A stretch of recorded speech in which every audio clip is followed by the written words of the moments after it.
Level 4 of Emunah is where the real action's at. Level 4 of Emunah is knowing that Hashem is intimately involved in the runnings of my life. That Hashem is there in the morning when I open my eyes. Hashem is there at night when I close my eyes. Hashem is with me 24/7. And while this may sound very difficult to actually attain, it's actually quite basic. Imagine the following. Imagine that you're walking on a street on a cold February night. You kind of pull your coat a little bit tighter. It's late at night. It's very dark. All of a sudden a car stops. 3 thugs jump out and one holds a gun to your head, directly pointing at your forehead.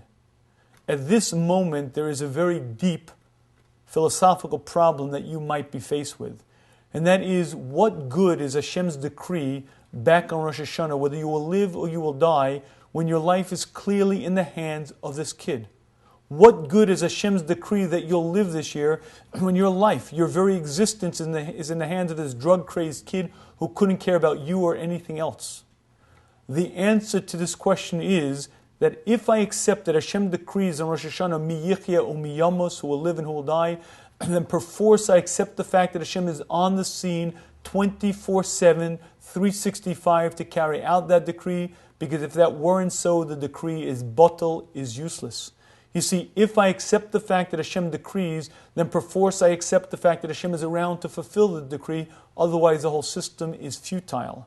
What I basically believe and accept is the fact that Hashem decrees my life, and that means to say that Hashem is there with me 24/7.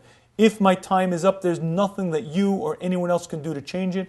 If Hashem decreed on the previous Rosh Hashanah that I'm to live, then something will happen. The kid will drop the gun, a New York cabbie will somehow arrive on the scene, someone calls in a false alarm, and the entire New York City Fire Department shows up on the scene. There are many, many messengers that Hashem sends, but the basic fundamental concept is, if I believe that Hashem decrees, then perforce I believe that Hashem is on the scene 24/7, because only then does the system make sense.